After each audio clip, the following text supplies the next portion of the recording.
The Laura Ingraham Show. 855-40-LAURA. And I will say that the criticism that we're hearing about Jeff Sessions from the likes of Elizabeth Pocahontas Warren were so beyond the pale. They were so personal. They were so unhinged and so nasty. I believe she has lost whatever shred of credibility she had left is gone. So one of my tweets this morning was, I'm just begging her. I'm begging her to push forward to try to get the nomination in 2020. How many of you agree with me that we need to do whatever we can to encourage girl power over there in the Senate for Elizabeth Warren? Girl power, GRRRRRRRRL power.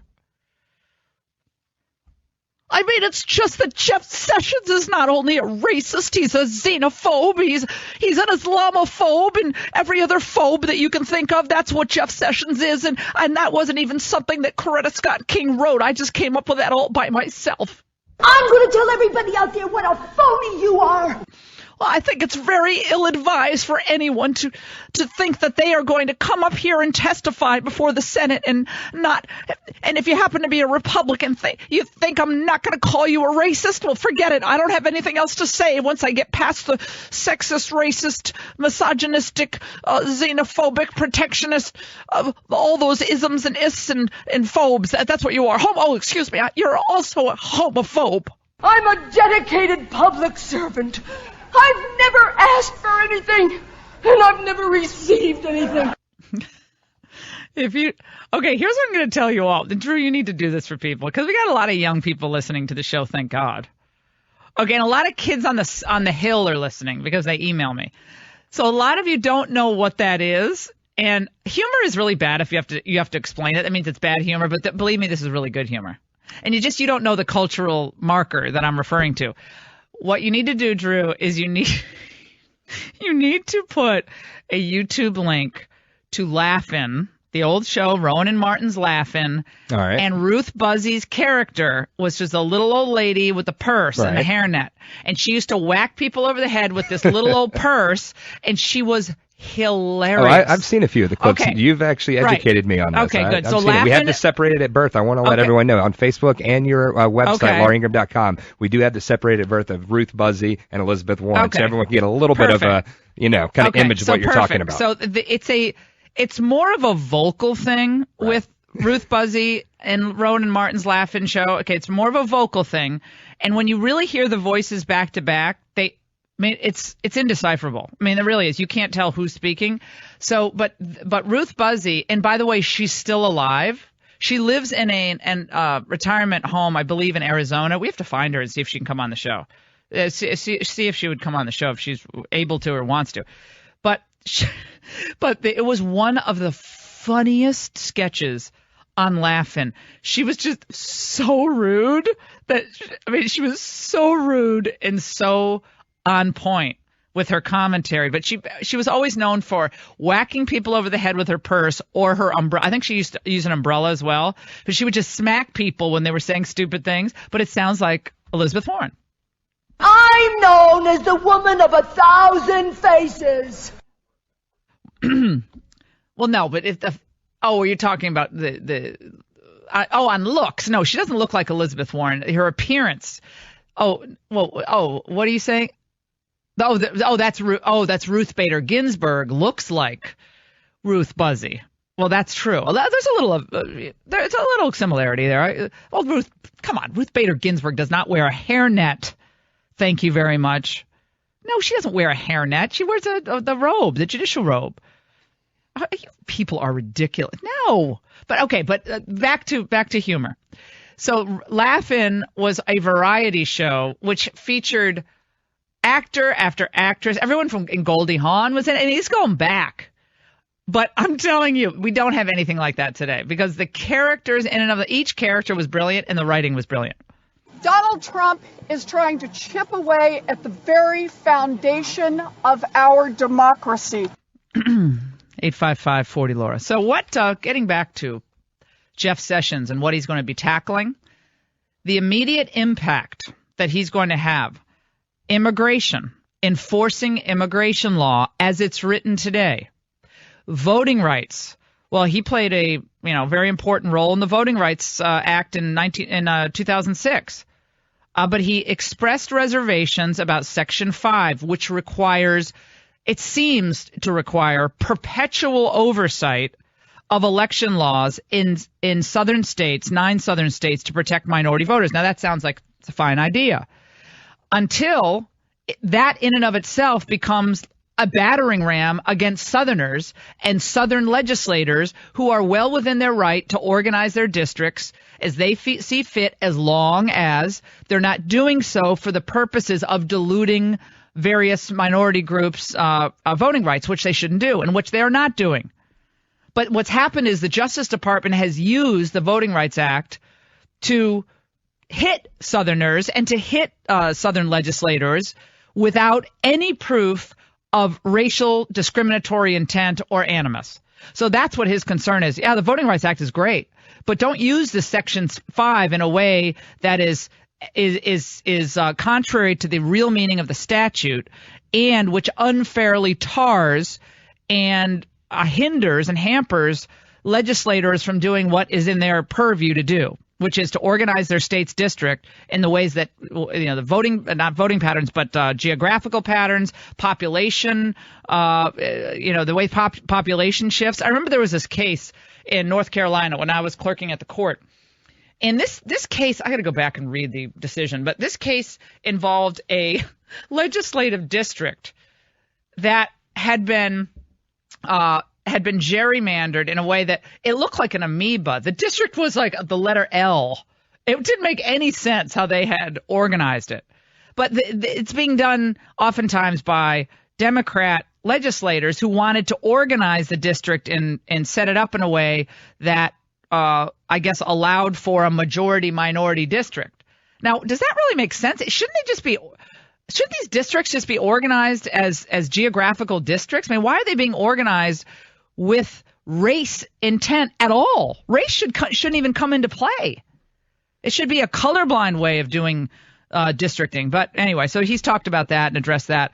Policing, well, the Obama administration is just – they are under the skin of police departments across the country. We've seen what they've done in Cleveland, Oakland, et cetera. Got to be very careful that we don't look like we're starting to federalize local police or harass local police. Monitoring local police and state police, if there have been real examples of a concerted effort to discriminate against minorities, you can make that case. But what was done by the Obama administration was often done unfairly and without any requisite evidence of intent to discriminate. So that's going on too. We got a marijuana legalization. There's so many issues. We have the cartels operating inside the United States of America and gangs that are responsible for pushing methamphetamine out, human trafficking, all these things that are coming to the fore. Jeff Sessions has a lot on his plate. And I have great confidence in him. So Elizabeth Warren lost a round, but she thinks she's gained in public relations. 855-40-LAURA. We're going to take a break. When we come back, Tim Scott reads some of the most nasty texts and emails he's received from open-minded, fair-minded Democrats who demean and pejoratively treat in the most disgusting way anyone who happens to be conservative and black. They did it to Justice Thomas. They're doing it to Tim Scott. That talk about a window into the soul of these people. And Judge Gorsuch behind closed doors with Senator Snake Blumenthal. Well, Richard Blumenthal. I mean, if Judge Gorsuch said what he said to Richard Blumenthal about Donald Trump's comments about the judiciary, is that just Gorsuch is really independent? That's great. Or is it a sign that Judge Gorsuch wants to be loved too much by the elites? Donald Trump responded on Twitter. Not sure if that was a good idea today, but we have a lot to get to. We'll talk about that Is Judge Gorsuch on the path to be another David Hackett Souter, or is he being very smart with his comments about the court and the separation of powers? We'll take a break, get to all of this. 855-40-LAURA. The idea that courts never get it wrong is patently ridiculous. You know what I would say? Imagine if the Supreme Court went the other way on gay marriage. What do you think a lot of these Democrat senators would be saying? What do you think so many of the academics who are, I can't believe the president would ever criticize the judges? If the court went the other way on gay marriage, they would be howling outside the court. They would be saying illegitimate decision, illegitimate justices. If the court went the other way on Obamacare and struck down Obamacare, the left, Elizabeth Warren, you have any doubt that they would be going after the court? And Rich Lowry, who got a lot wrong over the last year and a half, got something really right in his piece on the overly sanctified view of the judiciary.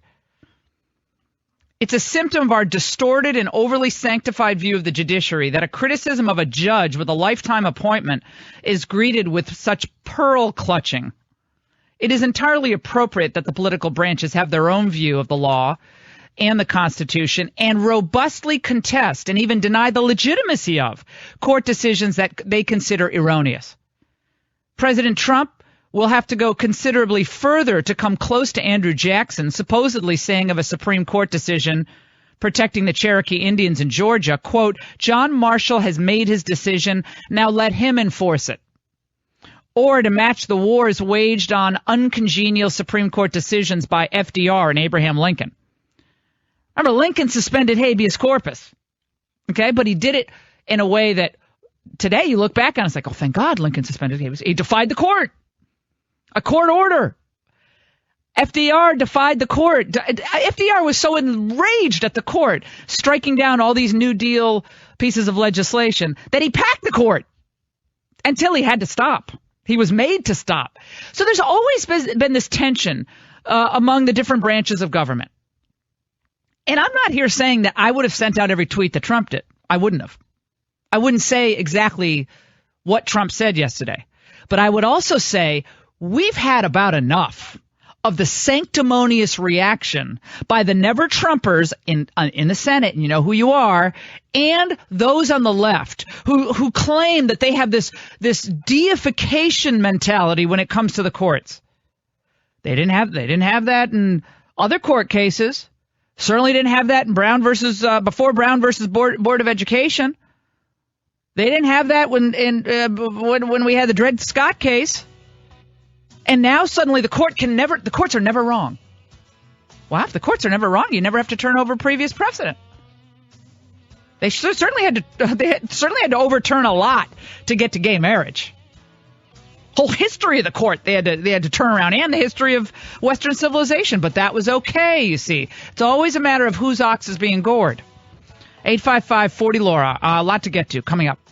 And let me just say, if Gorsuch actually said brothers and sisters of the robe, first of all, that is just weird, number one. Number two, Is that a new HBO series? Hold on, we can't hear you, Raymond. Go ahead. Thank you. Is that a new HBO series, The Brothers and Sisters of the Robe? It sounds creepy. It does. Like the Star Chamber. Brothers and Sisters of the Robe. Anthony Hopkins stars in Brothers and Sisters of the Robe. Oh, no. It sounds very, as my mother would say, a little highfalutin, don't you think? Or do we have the imperial judiciary? It sounds a little Obi-Wan Kenobi to me, too, doesn't it? Brothers and sisters of the robe. Oh, no. All right, so Ben Sass spoke to Gorsuch yesterday.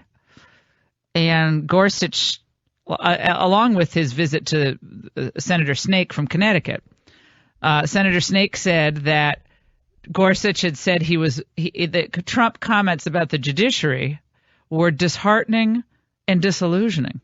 Well, let me just say what's really disheartening is that the nominee to the Supreme Court of the United States thinks it's a smart thing to go trash the guy who just nominated you and made your whole life.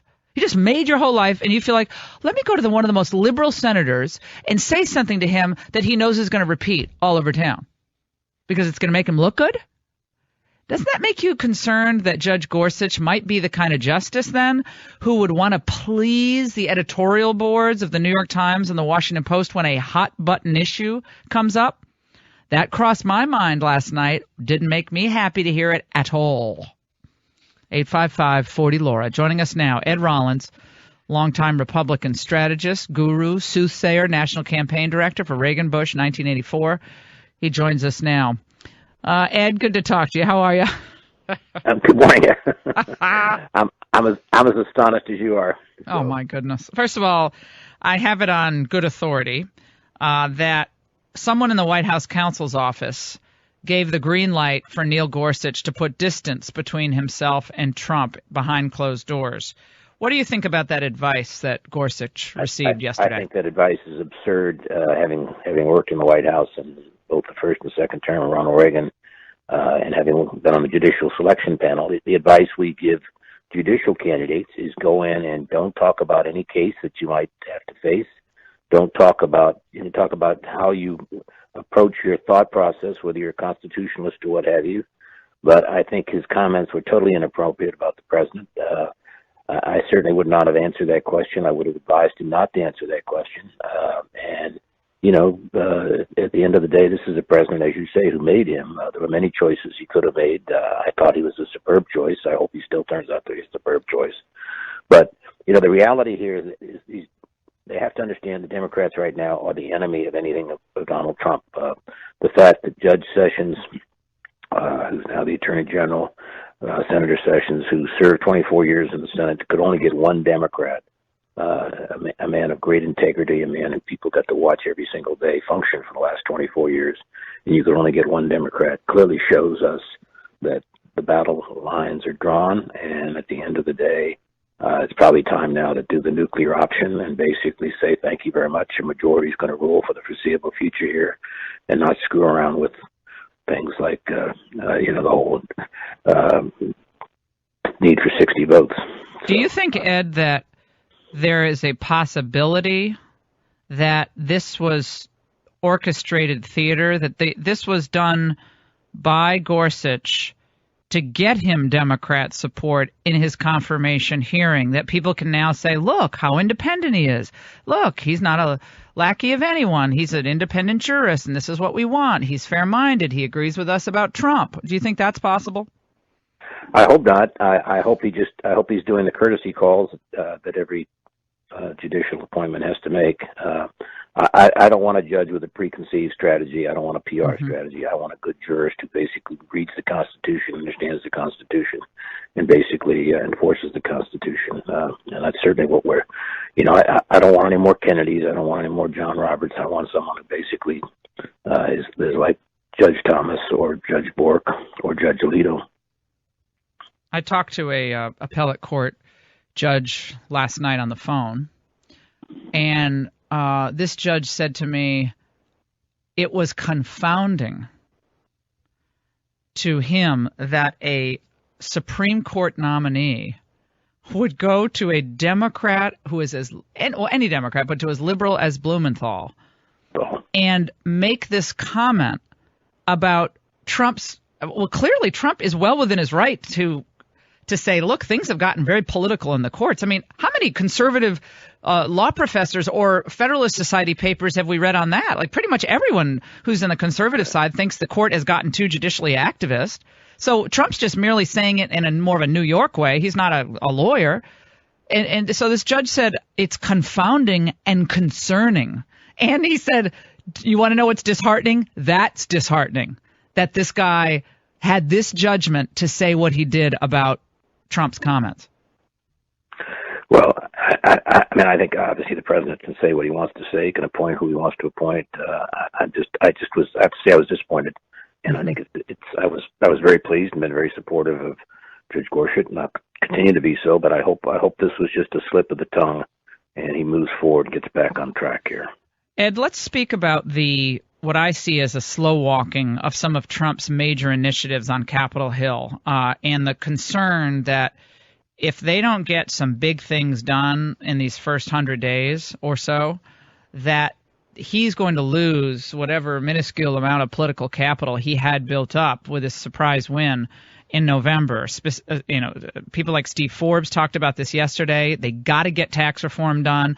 The concern that they're moving way too slowly on a real repeal and replace.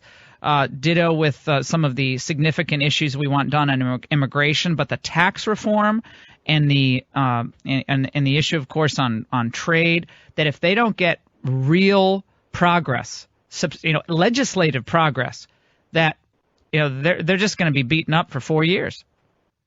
Well, I think the president has moved very quickly on a lot of his initiatives. The Congress has been very slow. I think to a certain extent, rather than go off for 3-day retreats and what have you, that to basically start pushing the hearings moving forward.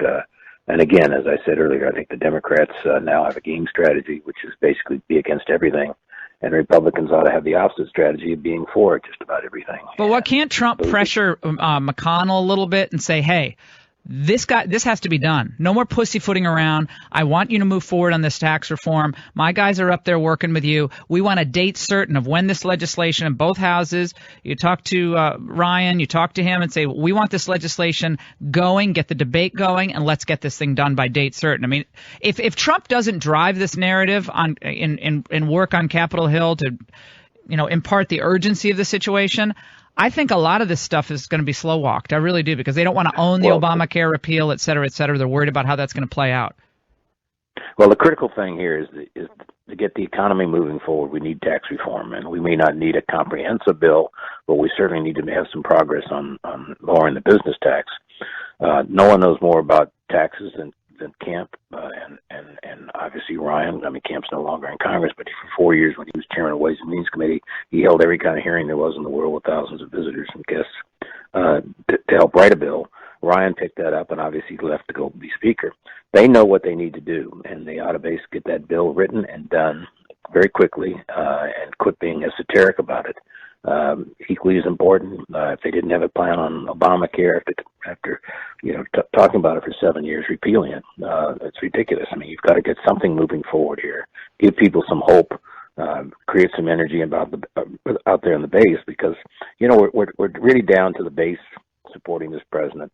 People who voted for him want certain things, and they have a right to get certain things. And again, I'm not criticizing the president. I just think the Congress needs to get some initiative going here. And at the same time, the president is trying to secure the borders. They should be basically having a major discussion of immigration and the issues. Mm-hmm. And I think to a certain extent, the quicker that happens, the better we all are. All right. And now that Sessions is in place, the rule of law can be enforced uniformly, and they could see some real progress on that. The issue of communications, you were so involved in sending that powerful message of optimism and resolve in the Reagan campaign, and you've written about this for years and years and years. How important it is for the team in the West Wing to have be on the same communications page on point after point in order to reinforce whatever narrative happens to be operating in the day. So if they're doing an initiative one day on Intel going to Arizona, everything on that day should be about Intel. If they're doing something on immigration, they should, one person should make this point, the next person should make this point, and that it has to be better coordinated. I mean, it's easy to be a Monday morning quarterback, but to me, there has to be some better coordination just on the messaging and the strategy behind the messaging at the White House. Well, there's enough people in there that basically have had some experience with media, but it's very inconsistent what they're doing. You're exactly right. You drive, we used to try and drive a message sort of the week. Right. This is going to be foreign policy week. This is going to be tax week. And everybody in the administration, everybody that had anything going on in cabinet, everything was hammering on that same message. You sit down and you define who's going to be your spokesperson, who's going to be on the air, who's going to be on Meet the Press, who's going to be on Face the Nation, and we now basically kind of have a lot of ad-libbers, and there's not, you see 15 people on television basically saying different things, and I think it's just a major failing at this point in time, and obviously. Trump himself is the ultimate messenger, and sit down with him and say, what this is what we think needs to happen this week. You need to basically stay on the message too. You're the one that's going to drive it. Your tweets have to relate to this. Your speeches have to relate to this, and we're going to back you up 100%. But it's got to be your message, and we've got to basically make sure it works. Yeah, it seems like a communication director in the White House is very, very important. Right. We don't have one yet. And, right. And I think. Well, I think that what we see are lots of side issues step on the narrative of the day. And so we have now there's a fight between McCain and Spicer. Spicer's demanding an apology of McCain, and then he's demanding an apology of the New York Times, and everyone's demanding apologies of everybody else. And again, it just allows the left to caricature the Trump administration instead of saying, this is what we stand for. This is what we're doing for the American people. I'm not getting involved in all the minutia of what this senator's saying. God bless them. I hope they're doing what they think is right. And this is what we think is the American people want to see. And I just think they're getting caught up in some of it's involving tweets. Other things are involving off the cuff comments, and stay on focus and stay on message. And then you'll see the magic happen. But you're giving the left and the media way too much catnip to nibble on or smell. What do the cats do? Do they chase after catnip? I guess they chase it. I don't know what they do. But I've always been a dog person. Don't mean to insult any of your. Another reason I like you. Who are cat people. Yeah. I think you're absolutely right. And again, now's the time you've got to. And I think Steve Bannon, who basically is getting hammered pretty brutally by the media, is the architect of so much of this great policy. Right. You've got to protect your own people, but you got to always remember, one person got votes in there. Everybody else is there to serve the man that's got the votes. And I think to a certain extent, you've got to sit down with him and give him not just the policy papers, but here's how we're going to sell it, Mr. President. Here's what we need to do. Here's what we need you to do. We need to get out in the country again. We need to spend a day a week at least out there telling people what they need to hear. And I think to a certain extent, you get a very powerful messenger, and he's the messenger. And there's too much sidebar distraction of who the personalities are and what have you. I mean, there's only been 3 weeks in the White House, and already you have more high-profile people than you ever had in the whole 8 years of Reagan. So my sense is you really need to get this thing focused back on Trump's plans, Trump's programs, how you're dealing with the Congress, how you're making all this happen. Economy. You know what I mean? So yeah, the economy. Well, Ed, the economy. I know you don't want to do it, but your country's calling you to be communications director at the White House. So I'm glad you're stepping forward. Oh my gosh, you could do it with your eyes closed. Ed Rollins, we love having you on. Thank you so much for your analysis. Anytime. Take care. All right, we'll take a break on the Laura Ingraham Show. 855-40-LAURA. He could do it remotely. He could telecommute as communications director. Don't go away. Thurgood Marshall, who didn't think like he was supposedly, trained to think as reflexively left-wing. This is a circus. It's a national disgrace. It is a high-tech lynching for uppity blacks who in any way deign to think for themselves. And it is a message that unless you kowtow to an old order, you will be lynched, destroyed, caricatured by a committee of the U.S. Senate rather than hung from a tree. I mean, never have truer words been spoken. If you disagree with, in any way, the liberal progressive order, and you happen to be a minority, especially if you're black, you might as well, you might as well have leprosy. They don't want to touch you. You are unclean. And they will destroy you. They'll try to intimidate you, destroy you, marginalize you, demean you, denigrate. This is what they do. Because guess what?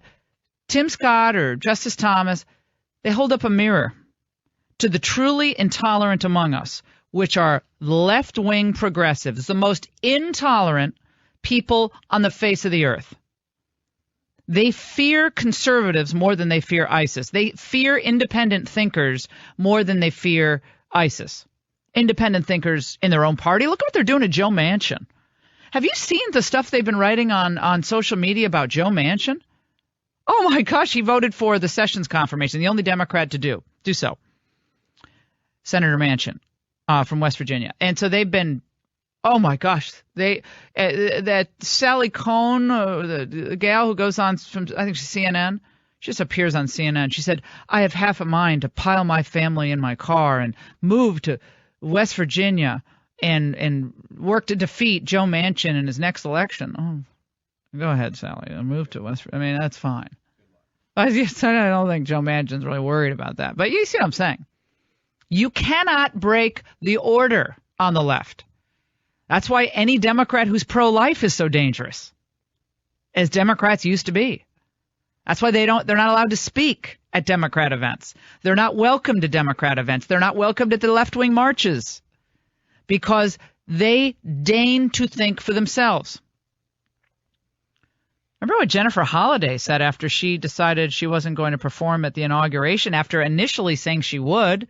She performed at Bush's, she performed at Obama's, and she was going to perform because she's an American.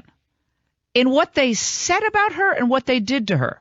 I did think about the African American community, even though Black Twitter really hurt me a lot in the sense of not even giving me a chance, calling me coon, calling me house nigga, calling me angel mama, calling me all kind of names and asking me to kill myself from the Black community. So that was hurtful.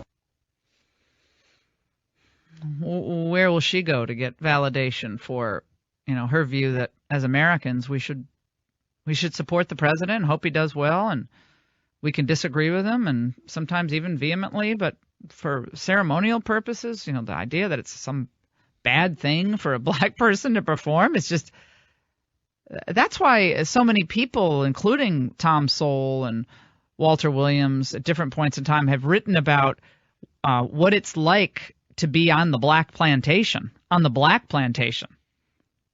Black conservative authors, one after the other. It's time to break free from the plantation mentality that too many of our fellow, Black Americans have when it comes to their allegiance to the Democrat Party. You're free. You can go to any party you want. You can decide the Democrats are great or the Republicans are great, or vote for this Republican in one election, turn around and vote for a Democrat in the next. You're free to think for yourself. But they will make you pay for it. 855-40-LAURA. We have a lot of African Americans listening to this show coast to coast. We've heard your stories before about what it's like in the workplace to be a Black conservative, especially if you work with other Blacks and other liberals who don't like you. We've heard from Latinos who believe that illegal immigration has got to stop and are against amnesty. We've heard from new immigrants from all over the world who people immediately just think, well, you must be for the Democrats because the Republicans are anti-immigrant. And you say, no. I believe in doing it the right way. So they try to destroy you in their own little way, diminish you, demean you, denigrate you for thinking for yourself. And by the way, they do that to some extent to women. Female conservatives have always been, I don't whine about it because, ask me if I care. It doesn't bother me at all. But I think for some women, it is a little bit more difficult to be a hard-charging conservative because they think, well, what are they going to say about me? That I support Trump and that look, all of these people said Trump's anti-women, so you must be you must be a female misogynist. How can you support Donald Trump? How many times did we hear that on social media or on cable news? By the way, Kelly Ayotte, I understand, is walking Gorsuch around the Senate. Who chose that shepherd to take him through? Oh, my goodness. I'd actually rather have an actual shepherd do it. Scott in Georgia is bringing this point up. Scott, go ahead. Does she have a staff?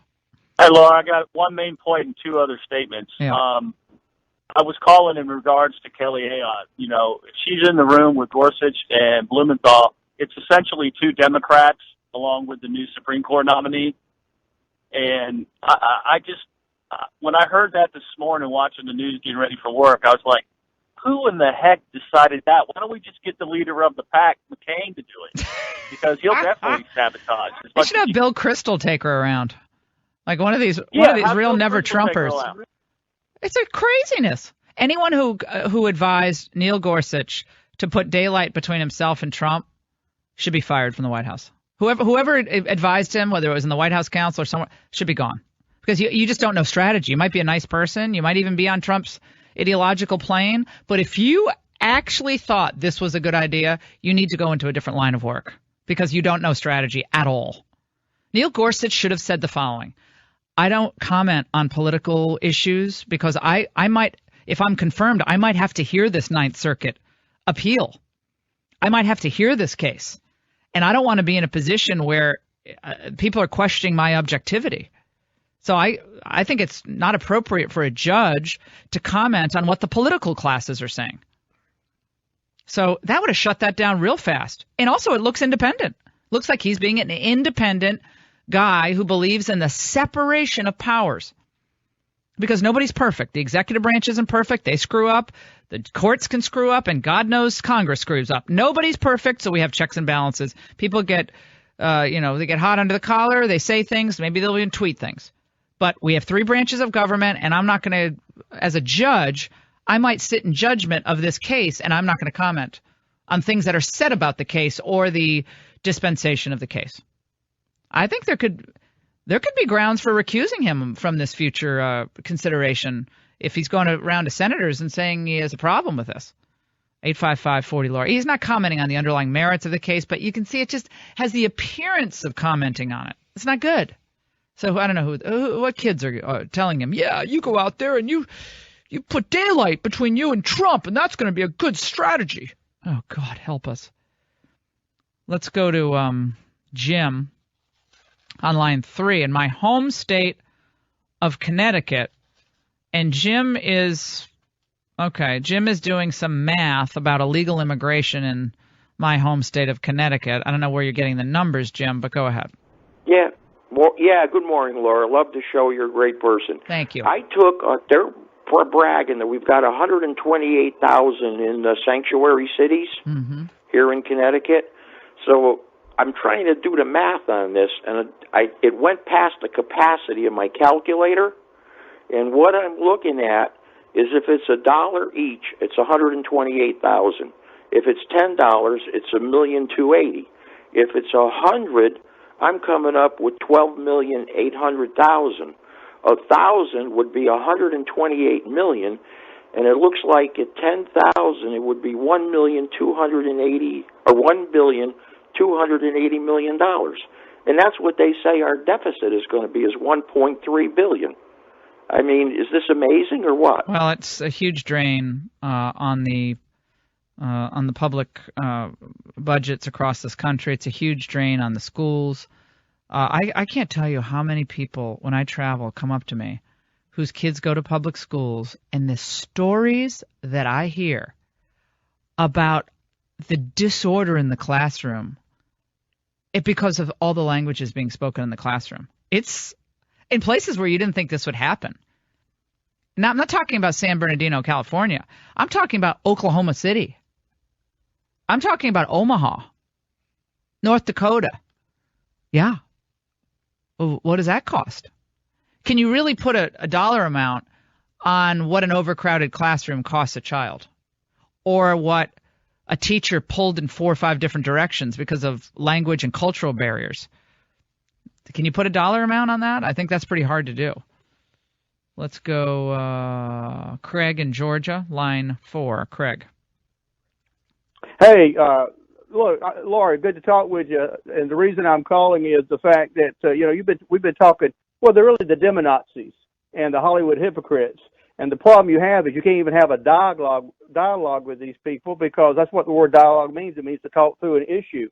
And since they can't defeat us by their logic of their arguments, what they have to do is they have to demonize us to try to destroy us or defeat us. Well, that's what they do. That's Alinsky 101. You isolate, you demonize, you destroy. So it's important that Republicans are all on the same page and do not give them the bat with which to hit us over the head. You don't send out tweets that merely confuse an issue. You don't get involved in these minutia moments where by the end of the day, people are like, well, what were they doing today again? What was the overriding narrative of the day? You can't get sucked into these side battles of personality and media. This person's on TV saying this and this. No. One message, one focus, one team. And all the other Republicans like McCain, and they want to go off and badmouth the administration, they're going to do that. I just ignore them. They have no power. You have the power. Now it's time to use it smartly. Don't squander it. You don't have much time. 855-40-LAURA. I've seen it. Some tweets out there. How long before Trump pulls the Gorsuch nomination? I think that would be a nuclear move. I don't think he's going to do that at all. But well, if there hadn't been the things happening before last night, I would say I would say you could make the case for pulling the nomination. And I'll tell you why when we come back. 855-40-LAURA. I'm not saying I would, but you could make the case for doing it if other things that hadn't complicated matters hadn't happened before as a precursor to all this. Remember, this appointment is for life. It's about judgment. And he needs to get one issue right, at least one major issue right. You don't want a justice who's worried about what the New York Times or Richard Blumenthal thinks of him. Don't go away. It wasn't about those letters. It was about disparaging a senator, which is against the Senate rules. But again, this all gets massaged and distorted in the media lens and the media reporting. It wasn't anybody trying to stop Coretta Scott King's words from being proclaimed. Then they found a video clip of Coretta Scott King thanking Jeff Sessions. They put that out yesterday. It's like, whoops, that didn't make much sense. The NAACP gave racist Jeff Sessions the Governmental Award of Excellence in 2009. Ruh-roh. Yeah, they don't even know it. So the left is just falling all over themselves as well. All right, back to Gorsuch. Okay, you could envision a scenario, and I'm not saying I would approve of this scenario, but you could envision a scenario where, given how important this seat is on the Supreme Court, lifetime appointment with all the horrific decisions that have been handed down, going back to Roe all the way up to the Obamacare decision, that after we learn that he goes behind closed doors with Kelly Ayotte and starts to smash Trump, saying it's demoralizing and disheartening that Donald Trump would talk about the judiciary this way. And then he got very impassioned, said Senator Sass, when he was defending the brothers and sisters of the robe.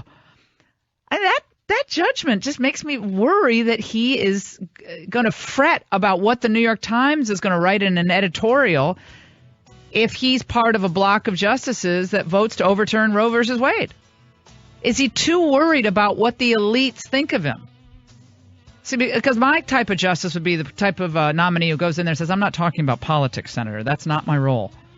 My role is circumscribed by the framers. The president is well within his right to criticize an overly politicized judiciary, but I have a job to do. That's what I would have said. So could you pull the nomination?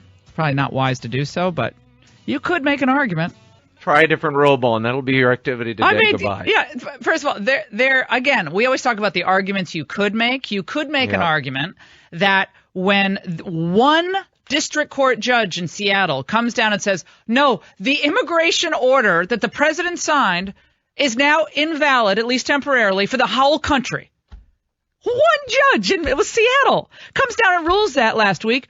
You could make an argument with historical precedent that the president could have been well within his right to say, we understand a district court judge in Seattle, Washington, has a view on what executive authority is, but I am ordering Homeland Security and government officials to abide by my executive order. It's a constitutional crisis. Well, if the judiciary itself becomes tyrannical and works against our Constitution or the will of the people, there has to be a check and balance. Other presidents understood that. And again, I'm not saying that Trump should go nuclear on the courts. I'm not saying that. But with historical precedent that's very solid, you could make the argument that the president could be within his right to say, that will not stand. Couldn't they redraft? I mean, we were talking about this yesterday. Yes. Couldn't they repeal and replace the executive order? That's what I've been arguing. So that you curtail it to answer the pleas and the cries of the judiciary and the concerns people have that it's overly broad, and yet achieve the same end, where the vetting is in place, the refugees are frozen for the moment while you reanalyze the situation and figure out a common sense way forward. I think what has to happen is that the White House itself has to have a message of the day. The message of the day should be unified Every team member should be reiterating it time and again, no matter, and you don't have to go on every television show to talk about this. But if the message of the day is, we understand there's a court ruling here, and we respect the judiciary, but we also know the American people are in agreement that sometimes judges get too political, and we hope that this court process works out the way it should under our Constitution. But we have laws to enforce, and we have the people to protect. And that should just be amplified throughout the day. And we can cite historical precedent, but don't make it a war with one particular judge.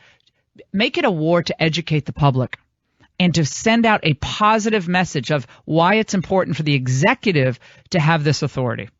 And that way you don't get kind of sidetracked on these other issues. But my goodness, Rich Lowry's piece today about the overly sanctified, and I would say sanctimonious judiciary in this country. Can you imagine? And we'll bring in Dave Bratt here, congressman from the great state Commonwealth of Virginia, 7th Congressional District, who knows what I'm talking about here. But Congressman Bratt, it's great to talk to you, my friend. How are you? Hey, Laura, always great to be on. So we're talking about this huffing and puffing that people like Joe Scarborough and a lot of never-Trumpers are engaged in with, how could the president ever criticize the judiciary? This is just terrible. And, of course, there are plenty of examples of a chief executive being very unhappy with the judiciary over the years, including some of the nasty references by Barack Obama over the last 8 years when things didn't go his way. But, what are your thoughts on how this is playing out right now? Well, I think you just hit it just right. We need a message of the day, not only from our president, and he's doing pretty well at it. I mean, he's out there doing it, and the press secretary, but also from our leaders, Mitch McConnell, Paul Ryan. They need to all weigh in every day on these key pieces that are going on. After the inauguration, the next day we had that huge march by the progressive left, and just terrible language on placards, and they're ruling the day. They're stealing all the press. And then the left blogs come out and push their message.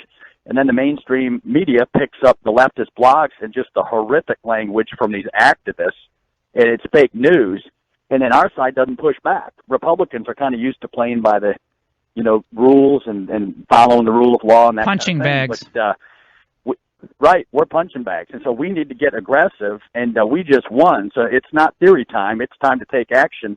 And the ultimate irony is the left is blocking people like Jeff Sessions, who just got in yesterday, a true hero. And once our secretaries get put into place, then we're going to do much better, right? It's very hard to make progress when you can't get your secretaries and your quarterbacks in line to execute policy. Congressman Bratt, there is concern, and I share this concern, that major pieces of legislation are being slow-walked on Capitol Hill. There's a sense that I would say the sense of urgency is waning about getting certain things done, such as Obamacare, repeal and replace, really important tax reform, even if it's not as comprehensive as some people want, the major pieces of tax reform getting done. On a scale of 1 to 10, how concerned are you that some of these important pieces of legislation are being slowed down? Yeah, I'm at a 7 or 8. I mean, just every Hill rag today, right? I mean, the Politico, the Hill, roll call, et cetera, the senators have grave concerns about making sure we have the product exactly right before we repeal Obamacare. And then a week ago, there was a bunch of stuff on repairing Obamacare instead of repeal and replace, et cetera. Mm-hmm. And it's up there at a 7 or 8. And then what folks out there may not understand is all this has to happen within reconciliation and this 2017 budget. And then in 4 more months, we're going to do another budget and reconciliation, which allows us to do corporate tax reform and get some economic growth. And I talked to Larry Lindsey, the Harvard guy who did Reagan's tax plan. He's expecting 4% growth and 8% wage growth for the average person. The first time in 30 years, the average person will see their wages go up by 8%. Huge. But we can't do that tax piece unless we do the health care piece first. And so the alarm bell should be ringing, right? And Paul Ryan and Mitch McConnell should be out there every day. This has to be done. Healthcare has to be done in 2 months. Done. Date right? certain. February, March, done. Date certain. Has to be done. Certain. What is it? Every Republican should know this. They should know that if anybody's pushing back and trying to slow walk this stuff, They're against getting rid of Obamacare, and then we own it. And right, it is imploding. And so reformers like Scott Walker in Wisconsin, who have done serious reform, they say once you start reforming, you don't get to do it halfway. You finish it, and then we got to get back to private sector health care where you get to meet your doctor and you spend dollars out of your wallet or out of your HSA, and you're going to be more careful, and that will drive down health care costs. And we'll have our people be very happy with what they're about to see happen. Now, when you look at the left, they are usually reading from the same hymn sheet. They're usually on the same page when it comes to messaging. Or they'll appoint someone to be the lead messenger.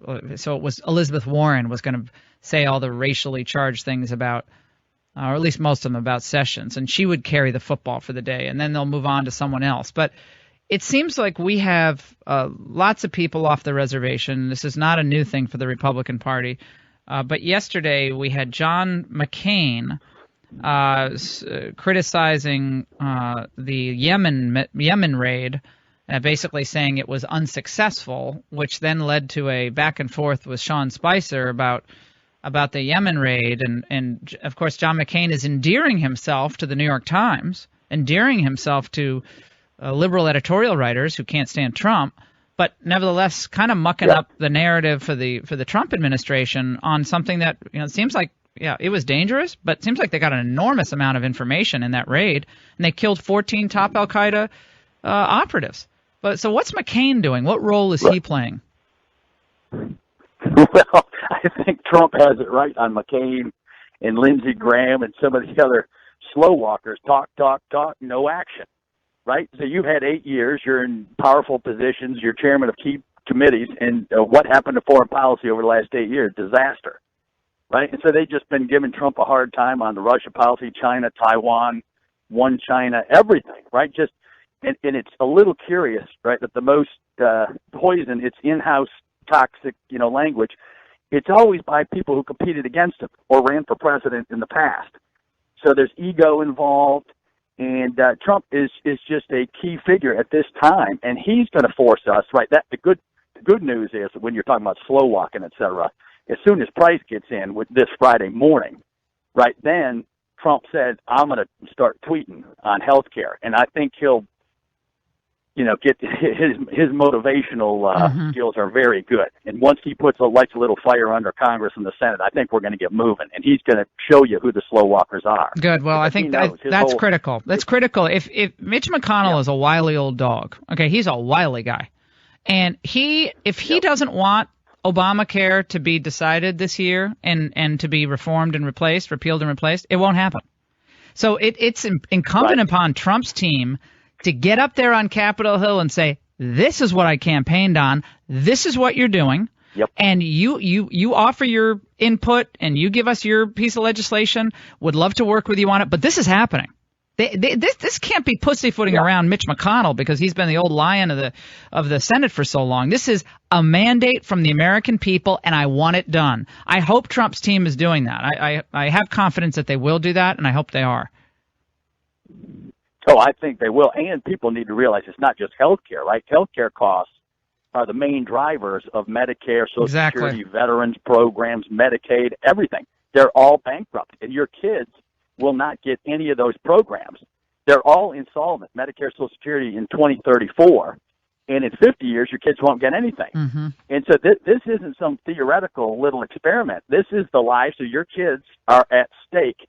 And it's going to bankrupt the country if we don't solve this health care thing. Are the cost curve down? Yeah, I'm sorry to interrupt. There's so much I want to get to. Are the left-wing progressive trolls following you around like they're following around people like Louis Gohmert and others in their districts? I mean, I've been reading stuff about people doing teletown halls because if they have actual town halls, they're worried about violence breaking out and these black mass people showing up and so forth. What's happening on your front? No, it's going on across the country, and of course the mainstream media won't cover any of it because violence isn't good. When your side of the aisle, right, when we had the grassroots Tea Party movement 6 years ago, they'd go to a park and it'd be cleaner after they left. No toxic signs. You look at the Women's March the day after, Madonna's going to blow up the White House, Judd is swearing her head off. I mean, it's just grotesque. So the left covers themselves. But yeah, I had a teletown hall, Facebook town hall. I got 30,000 hits in an hour, and over the course of that day, 30,000 negative hits. Right, so that's not my Democrat friends in the community, right? When you get 30,000 hits, no, those are bots in an hour or so, mm-hmm. Right? And so and then if you tell the truth, right? Everybody should go out and Google, right? It's called Soros is funding all this stuff. It's called Indivisible, and then the second thing is called resistance, right? And the press doesn't know this. So I'm out with 20 press people in the hall after votes yesterday. I tell the press, hey, why don't you win a Pulitzer, right? You guys are supposed to be investigative journalists. Why don't you go look up resistance and Indivisible. Indivisible, and you'll win a Pulitzer because it's the number one story in the country right now. People are raiding Congressman's office. McClintock got dragged out of a town hall by the cops to keep him safe. It's just unbelievable. It's just toxic negativity. And the difference is, right, the press is saying this is the Democrats' Tea Party movement. It is not. The Tea Party was about taxed enough already, following the Constitution, Obamacare repeal in the country, mm-hmm. Obamacare repeal, exactly, right? And what is left? Not one idea. And that's why they're embarrassed. They can't name one thing, one policy they want to put in place of Obamacare. It's crashing. They have nothing. They got nothing. Dave, how do you generate jobs? Dave, nothing. You're awesome. You're just one of my favorites. You should run for Senate in Virginia. Come on. I'm gonna work on you. No, we're voting for you. I'm working on you. I'm gonna work on you to run for Senate. Oh my God, he's fantastic. And the bots are out. Yeah, the left-wing bots are out. The resistance movement. Right. They have no ideas. Dave Bratt, thank you so much for joining us. People of Virginia should be very proud of you. We're going to take a break on the Laura Ingraham Show. Don't go away. You're listening to the Laura Ingraham Show. We have a lot up on LifeZet. Bill targeting legal immigration could save us $1.7 trillion. And guess what? A new poll says Americans prefer lower costs of health care to the Obamacare provisions. All good ammo for this administration.